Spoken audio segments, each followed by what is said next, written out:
श्री गणेशाय नमः. श्री गजानन विजय कथामृत अध्याय 7. हे राघवा रघुपती, मी दीनपणे तुला साथ घालत आहे, तेव्हा माझा अंत पाहू नकोस. माझ्या हातून गजाननाची सेवा करण्याचा संकल्प सिद्धीस नाही.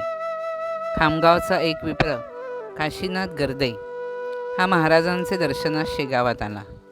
महाराजांची विदेही स्थिती पाहून तो मनोमन सुखावला. समर्थाने ज्याच्या पाठीवर कोपरखळी मारली व तुझा हेतू पूर्ण झाला असून तारवाला तुझी वाट पाहत आहे असे सांगितले. काशीनाथाला त्यांच्या बोलण्याचे गूढ कळेना व महाराजांना विचारण्याची हिंमत पण होईना. स्वामींचे चरण वंदून तो खामगावास निघून गेला व घरी येताच तालुक्यात मुन्सफ म्हणून नेमणूक झाल्याची तार हातात पडली. समर्थांच्या कोपरखळीचा अर्थ समजला व त्यांच्या वचनाची प्रचिती आली.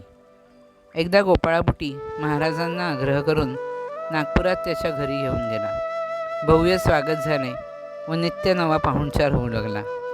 महाराजांची उत्तम बडदास्त ठेवली गेली व भरपूर लोक दर्शनास येऊ लागले. बुटी भाविक होता, पण अहंकारी असून त्याला श्रीमंतीचा गर्व होता.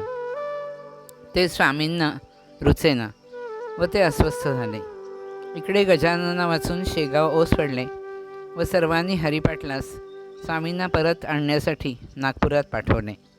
गोपाळबुटीजवळ अपार संपत्ती व हरिपाटलाकडे अपार भक्ती होती. हरिपाटलाने घरी येताच स्वामींचे चरण धरले व त्यांना घेऊन शेगावास निघाला. समर्थ निघताच बुटीने त्यांचे चरण धरले व दर्शनासाठी लोकांची गर्दी झाली. भक्तीपुढे संपत्तीचा टिकाव लागला नाही, हेच खरे. बुटीची पत्नी जानकीबाई हिचे मनोगत मात्र तसेच राहिले, पण स्वामींनी ते जाणले. तुला सद्गुणी पुत्र लाभेल व शेवटी सौभाग्य मरण येईल असा आशीर्वाद तिला जाता जाता दिला. मोगलाईतील थोर साधू धार कल्याणचे रंगनाथ हे समर्थांना भेटण्यासाठी शेगावी आले. दोघांनीही सांकेतिक भाषेत अध्यात्माची बोलणी केली. एक दिवस स्वामींनी माझा भाऊ येत आहे म्हणून मठात सर्वांना साफसफाई करण्याची आज्ञा दिली. वासुदेवानंद सरस्वती त्यांना भेटण्यास आले व महाराजांना आनंद झाला. कण्वशाखेची साळूबाई नावाची एक भक्तीण होती. तिला महाराजांनी स्वयंपाक करून पंगत वाढण्याची आज्ञा दिली व अन्नदानाचे पुण्य मिळवून दिले. जलंब गावातील तुळशीरामाचा पुत्र आत्माराम याला वेदाध्ययनाची आवड होती. समर्थांनी त्याच्याशी वेदांवर चर्चा करून त्याला योग्य मार्गदर्शन केले. आत्माराम समर्थांजवळ राहून सेवा करू लागला व समर्थांच्या पश्चातही तो समाधीचे पूजन अर्चा करीत असे. आपली सर्व इस्टेट त्याने समर्थचरणी अर्पण केली. मोरगावातील स्वामी भक्त मारुतीपंतांचे शेतात पिकांचे रक्षण करण्यासाठी तिमाजी नावाचा माळी होता. एके रात्री तो खळ्यात निजला असता त्याला गाढ झोप लागली. गाढवांनी शेतात घुसून जोंधळ्याच्या राशीत तोंड घालून नासधूस केली. महाराजांनी मोरगावात जाऊन तिमाजीस हाक मारून जागे केले. उठून बघतो तर गाढवांनी अर्धी जोंधळ्याची रास फस्त केली होती. सकाळी तिमाजी झालेल्या चुकीची माफी मागण्यासाठी मारुतीच्या घरी गेला. तेव्हा मारुती समर्थांचे दर्शन करण्यासाठी शेगावला निघाला होता. उद्या खळ्यातून धान्याचे काय ते पाहीन असे त्याने तिमाजीस सांगितले. स्वामींच्या दर्शनास जाताच त्यांनी तिमाजीस शेतात घडलेली सर्व हकीकत सांगितली. खळे आणि जोंधळा सर्व काही तुमचेच आहे व त्यावर तुमचीच सत्ता आहे असे मारुतीने कबूल केले. तिमाजी नोकर इमानी आहे, तेव्हा त्याला नोकरीवरून दूर करू नकोस असे महाराजांनी मारुतीस बजावले. अंतर्ज्ञानाने सर्व काही जाणून संत भक्ताचे संकट कसे दूर करतात याचा प्रत्यय आला. श्री हरिहरार्पणमस्तु. श्रीरस्तु. शुभम भवतु. हे गणनायका, या भवसागरी भाविकांना तुझाच आधार आहे. माझे पापताप दहन करून मनास आनंद द्या. संगमनेर येथील हरी जाखडे हा स्वामींच्या दर्शनास आला असता त्याला आशीर्वाद देऊन त्याची संसार सुखाची इच्छा महाराजांनी पूर्ण केली. रामचंद्र निमोणकर हा योगाभ्यास शिकण्यासाठी आतुर होता. त्याला साधुरूपात येऊन दर्शन दिले. त्याला षोडशाक्षरी मंत्र लिहिलेला कागद दिला व त्या मंत्राचा जप करण्यास सांगितले. तसेच प्रसाद म्हणून एक तांबडा खडा दिला व गजाननाच्या कृपेने निमोणकरास योगज्ञान प्राप्त झाले. शेगावचा रहिवासी तुकाराम कोकाटे याची संतती यमसदनास जाऊ लागली. तेव्हा त्याने दीर्घायुषी संततीची मागणी केली व एक पुत्र गजाननाचे चरणी अर्पीन असा नवस केला. 3 मुले झाल्यावर तो पुत्र मोहाने नवस विसरून गेला. थोरला मुलगा नारायण याला गंभीर रोग झाला तेव्हा नवस आठवला व तब्येत बरी होताच त्याची स्वामी सेवेसाठी मठात रवानगी केली. पुन्हा आषाढवारी आली व स्वामी हरिपाटलासोबत पंढरपुरी आले. चंद्रभागेत स्नान करून महाराजांनी विठ्ठल दर्शन केले. हे पंढरीनाथा, तुझ्या आज्ञेने आजवर सर्वत्र भ्रमण करून भाविकांचे मनोरथ पूर्ण केले. आता अवतार कार्य संपवून वैकुंठास जाण्याची आज्ञा द्यावी अशी देवाला विनवणी केली.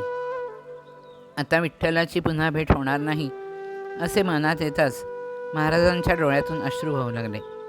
हरिपाटील सद्गदित मनाने समर्थांसह शेगावी परतला.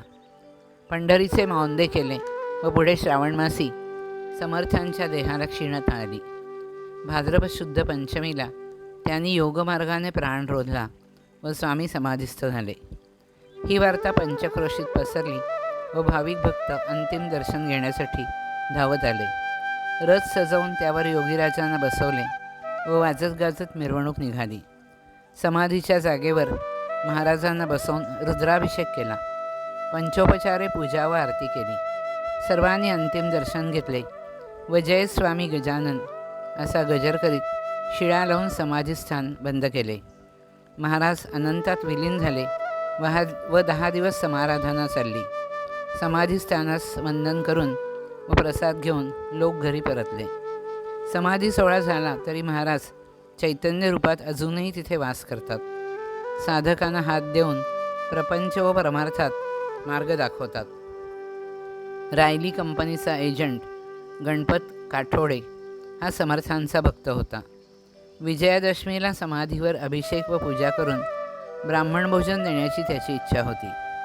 पण आर्थिक परिस्थिती चांगली नसल्यामुळे पत्नीचा विरोध होता. तेव्हा महाराजांनी पतीला सहकार करून पुण्यपदरात घे असे तिला स्वप्नात येऊन सांगितले. यथासांग पूजन व ब्राह्मण भोजन झाले व सोहळा संपन्न झाला. महाराजांचा भक्त लक्ष्मण जावळा हा काही कामानिमित्त मुंबईस आला होता. व्यापार करून घरी परतत असताना बोरीबंदर स्टेशनवर त्याला एक संन्यासी भेटला. तू गजाननाचा भक्त असून उदास का आहेस असे संन्याशाने त्याला विचारले. तसेच अमरावतीस तुझ्या घरी तू पुण्यतिथी साजरी करतोस तीच सेवा जन्मभर चालू ठेव असा उपदेश दिला. इतरही काही खाणाखुणा सांगताच लक्ष्मणास महाराजांची ओळख पटली. त्याने संन्याशास आदराने वंदन केले. तो संन्यासी अदृश्य झाला. माधव मार्तंड जोशी हा सरकारी रेव्हेन्यू ऑफिसर होता व गुरुवारच्या दिवशी तो दमणीमधून स्वामींच्या दर्शनास निघाला. दमणी नदीत घातली तोच अचानक मुसळधार पाऊस पडून नदीत पूर आला. महाराजांचे स्मरण करताच महापुरातून दमणी पैलतीरावर पोचली व शेगावच्या सडकेवर उभी राहिली. जोशी शेगावात पोचले, पालखीचा सोहळा पाहिला, दानधर्म केला व समाधीचे दर्शन घेऊन परतले. स्वामी समाधीस्थ झाले तरीही अनेक अनुभव व प्रचिती भक्तांना येत आहे. फक्त मनातील भक्तिभाव सात्विक व शुद्ध असावा. श्री हरिहरार्पणमस्तु. शुभम भवतु. महाराज चैतन्य रूपात आहेत याचा साक्षात्कार बऱ्याच भाविक भक्तांना झाला. त्यांचे अंतःकरण तपासून समर्थ त्यांना आपल्या अस्तित्वाच्या खुणा देत होते. हिंगणीचा यादव सुभेदार याला कापसाच्या व्यापारात 10,000 रुपयांचा तोटा झाला तेव्हा चिंतित मनाने तो काही कामासाठी वर्ध्यात असिरकरांचे घरी आला. तिथे ओसरीवर एक वृद्ध भिकारी येऊन भीक मागू लागला तेव्हा गजाननाचे स्मरण करून यादवाने त्याला भरपूर पैसे दिले. त्याच्या गाड्या वर्ध्याच्या बाजारी आल्यावर कापूस विकला गेला व सर्व तोटा भरून निघाला. तेव्हा तो भिकारी दुसरा तिसरा कोणी नसून महाराजच आहेत ही खात्री पटली. खामगावचा डॉक्टर राजाराम कवर समाधीचे दर्शन घेऊन प्रसाद न घेताच बैलगाडीतून सहकुटुंब तेल्हारा येथे जाण्यास निघाला. परिणामी बैल वाट चुकले व शेगावातच फिरत राहिले. तेव्हा त्याच्या लक्षात आले की व्यतिपात असल्यामुळे महाराजांनीच पुढे जाऊ न देता ही किमया केली. रामचंद्र पाटलाच्या पत्नीस वातविकाराची व्याधी जडली असता ती मठात जाऊन रोज समाधीस प्रदक्षिणा घालू लागली. तिने केलेल्या सेवेचे फळ तिला मिळाले व वातविकार दूर झाला. शेगावात मंदिराच्या शिखराचे बांधकाम चालू असताना एका मजुराचा झोक गेला व तो उंचावरून खाली पडला. खाली घडीव दगड होता, त्यामुळे सर्वांना वाटले त्याचा कपाळमोक्ष होऊन तो मेला. जेव्हा त्याचा झोक गेला तेव्हा त्याला वरचेवर कोणीतरी झेलले व अलगद नेऊन जमिनीवर उभे केले. स्वामी गजानन त्याच्या रक्षणार्थ धावले व मजुरास काहीच इजा झाली नाही. जयपूर गावातील एक महिला भूतबाधा दूर व्हावी म्हणून शेगावात आली. उत्सवासाठी उभारण्यात आलेल्या एका खांबास टेकून उभी असताना तोच दगडी खांब तिच्यावर कोसळला. शरीरास कोठेही आघात झाला नाही व बाईचा प्राण वाचला. तो खांब शरीरातील भूतास लागून ते देह सोडून निघून गेले व स्त्री बाधामुक्त होऊन जयपुरास परत गेली. लोकांनी दिलेल्या वर्गणीतून मंदिराचे बांधकाम पूर्ण झाले व मंदिरात होमहवने व अनुष्ठाने सुरू झाली. लोकांनी श्रद्धा व निष्ठेने उभारलेली ही वास्तू आजही शेगावात सुशोभित आहे. गजानन अवतरणिकेत प्रथमाध्यायी मंगलाचरण व माघमासी झाले गजाननाचे शेगावी आगमन. बुवांचे कीर्तन ऐकण्यास येती गजानन व बंकटलाल व पितांबरास झाले दर्शन. गोसाव्याचा नवसाचा गांजा स्वीकारी, विस्तव व कान्होल्याची मागणी व वसंतपूजा केली साजरी. द्वितीयाध्यायी पिंपळगावी आगमन व पाणी आणले कोरड्या विहिरीस. शीताभूतांचा उपदेश, त्याला निमित्त झाले मक्याचे कणीस. कुस्ती खेळली हरिपाटलाशी व इक्षुरस पाजला सर्व पोरांसी. निर्दोष सोडविले खंडी पाटलासी व जळत्या पलंगी बसून ज्ञानामृत पाजले तेलंगी ब्राह्मणासी. तृतीयाध्यायी केले शांत द्वाड घोड्यास व गजानन रामदासांचे एकच स्वरूप दाखवले बाळाभाऊस. अप्पाची पूजा, गाईचा उद्धार, आंब्याचे औषध व ताडण केले त्यास. भास्कराचे होता निर्वाण, केले कावळ्यांना आज्ञापालन व जीवनदान दिले गणूस. जागा मिळाली मठास व पितांबराद्वारे पाने आली वठलेल्या आंब्यास. चौथे अध्यायी गाठ जिरवली पुंडलिकाची, माफी झाली दंडाची व गोसाव्याचा महारोग केला हरण. बाभळीखालचे दाखवले धन व नर्मदा स्नानाचे सुंदर कथन. शिक्षा लोकमान्य न होताच दिला भाकरीचा प्रसाद व श्रीधर काळेला केला उपदेश. पुंडलिकास निवारून पादुकांचा दिला प्रसाद व तुकारामाच्या कानातून काढले छर्यास. पाचवे अध्यायी स्वामी बसले बायकांच्या डब्यात व महताबशास पाठवले पंजाबात. तसेच भानामतीचे केले निवारण आणि अकोटला पाणी आणले कोरड्या विहिरीस. बायजास केला अनुग्रह व बापण्यास दिले विठ्ठल दर्शन. सहावे अध्यायी गाढवांपासून केले खळ्याचे रक्षण. तसेच तुकारामाने समर्थास पुत्र अर्पिला नारायण. स्वामी झाले समाधिस्थ व नंतरही अनेक चमत्कार करून प्रचिती दावित. सातवे अध्यायी देती प्रचिती अनुभवा, चित्ती समर्थ आठवावा, सदोदित भक्तानी. गजानन गजानन नित्य करा नामस्मरण, तुटेल जन्ममृत्यूबंधन, सार्थक होईल जन्माचे. कथा कळसाध्यायाची संपूर्ण इथे होत आहे.